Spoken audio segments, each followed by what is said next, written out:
22-year-old black girl falsely accused by cops, everyone in court shocked when she flashes CIA badge. Hands up, don't move.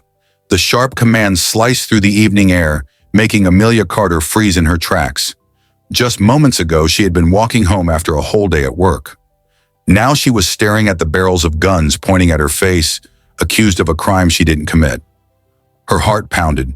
She wanted to explain to tell them the truth, but the look in their eyes told her it wouldn't matter. And when she brought out the badge, the one with the CIA emblem, everything took a turn no one saw coming. What happened next would shake the entire system. Stay tuned because this story is one you won't believe. But before we dive in, don't forget to hit that subscribe button and turn on notifications so you never miss a story like this.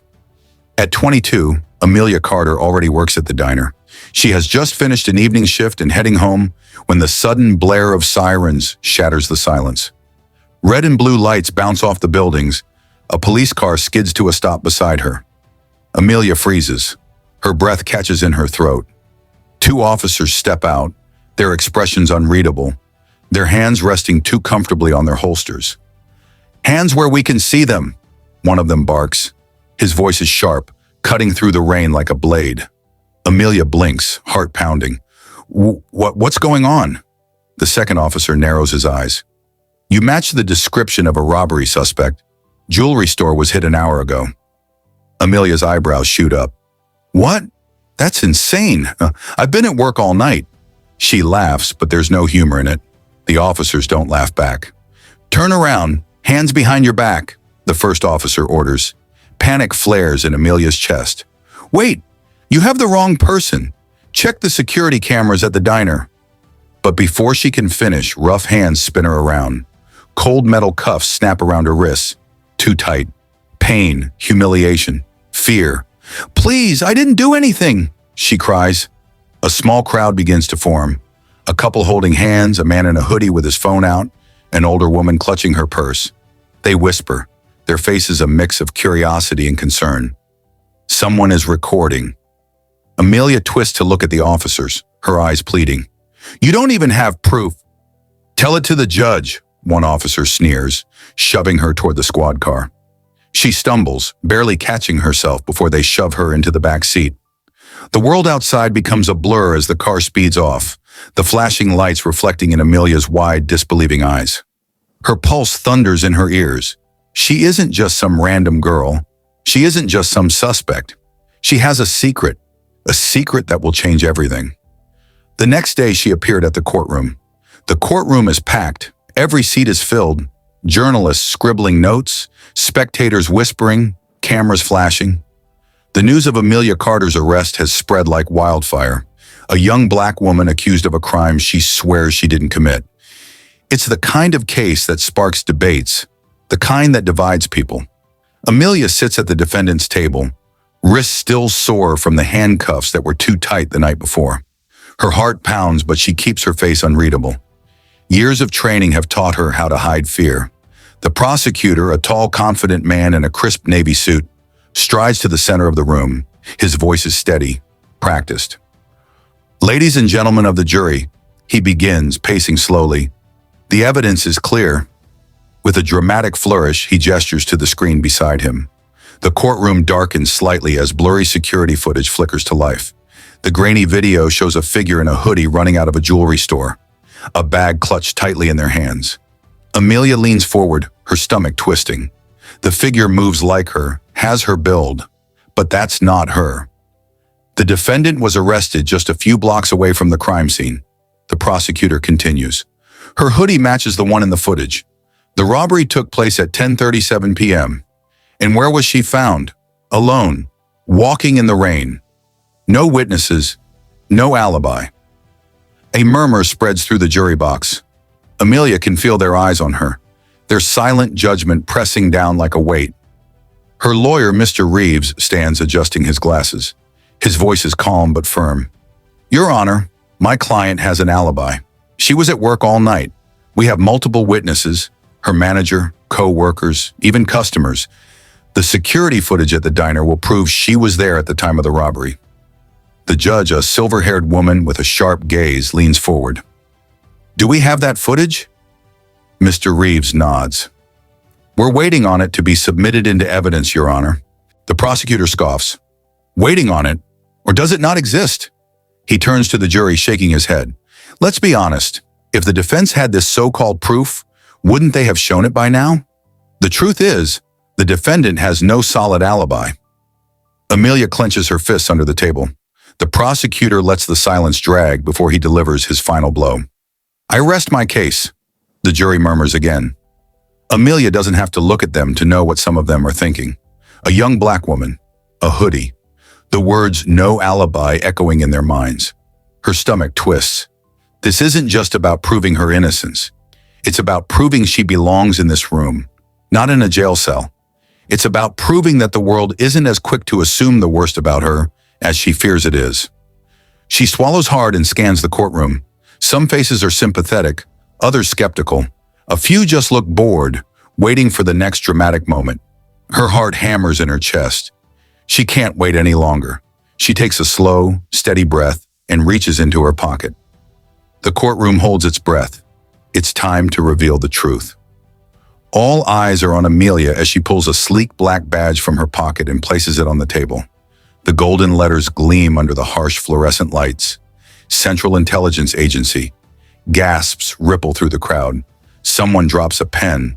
A journalist's camera clicks furiously. Amelia's voice is calm, unwavering. I'm an undercover CIA agent. The words hang in the air, unreal, like something pulled straight from a movie. The judge blinks, her gavel frozen in midair. The prosecutor stares, his mouth slightly open, words failing him for the first time all trial. From the back of the room, an officer scoffs. This has to be fake. His voice is edged with panic. Amelia smirks, tilting her head slightly. Check my records.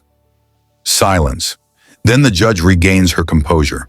She nods at the court clerk, who quickly types into a database, fingers flying over the keyboard. The entire courtroom holds its breath. Even the air seems to still.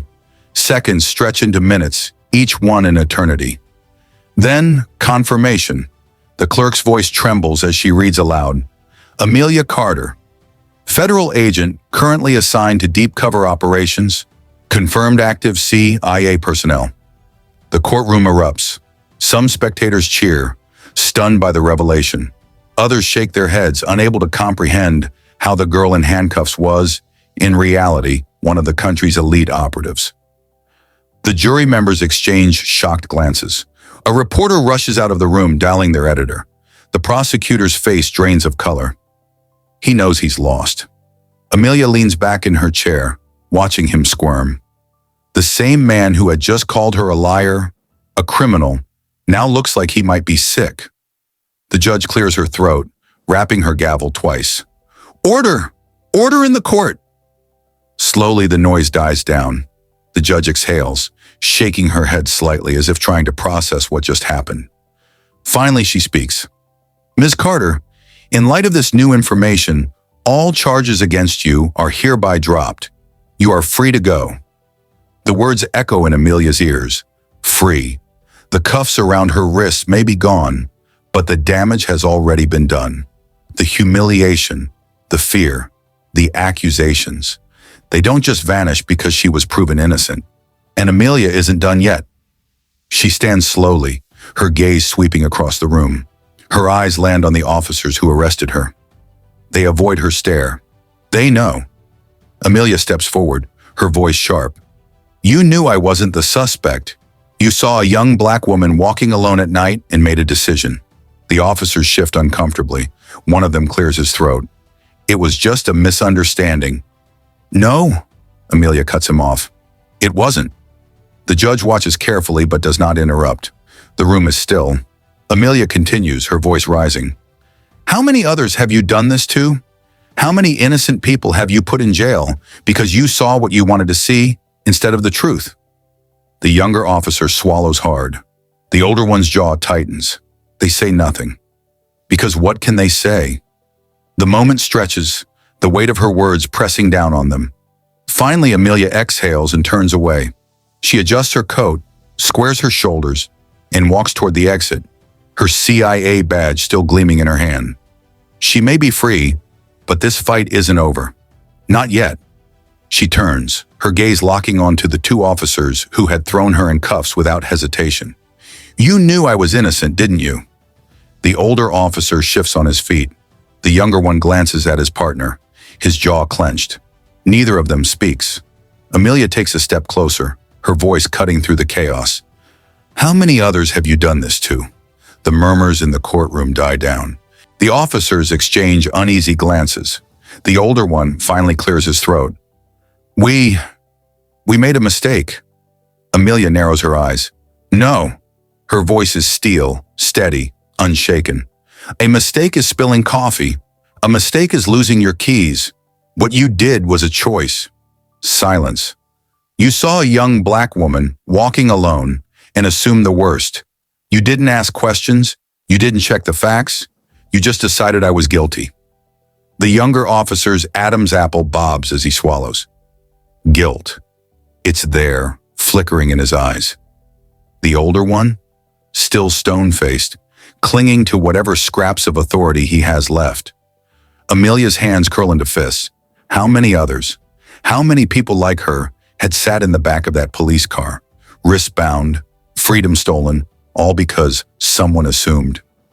The courtroom door bursts open. A rush of reporters flood in, cameras flashing, microphones extended. The moment has gone viral. Amelia Carter, the 22-year-old undercover CIA agent falsely accused. The media swarms, dissecting every second of the trial. News anchors replay the footage. Amelia pulling out her badge, the stunned reactions, the officers' shame. By nightfall, the city is in an uproar. Protesters gather outside the courthouse. Signs are raised. "Justice for the falsely accused. End racial profiling." The police department scrambles for damage control. Statements are issued, press conferences held, but it's not enough. The public wants accountability. Days later, the verdict comes. The two officers are fired. The announcement spreads across every news channel. The police chief stammers through a speech about reviewing policies and ensuring fairness. But the people aren't satisfied with words. They want change. The mayor himself steps forward, addressing the city. And then the words Amelia never expected to hear. "On behalf of this city, I want to publicly apologize to Ms. Carter." Cameras flash. Reporters scribble notes. But Amelia doesn't flinch. She doesn't smile. She doesn't care about an apology. She doesn't care about headlines. She cares about justice. And justice isn't a speech, it's action. That night, Amelia walks the streets of the city she once feared. The rain has stopped, leaving the pavement slick, the neon lights reflecting in puddles. She looks up at the skyline, at the world that almost swallowed her whole. Not anymore. She exhales, slipping her badge back into her pocket. Then with quiet confidence, she disappears into the night, her figure blending into the city shadows, her badge gleaming one last time under the streetlights. And that's the power of a great story. It sticks with you, makes you think, and maybe even changes the way you see things. If you want more stories that challenge, inspire, and entertain, hit that subscribe button. Because trust me, the next one, you won't want to miss it.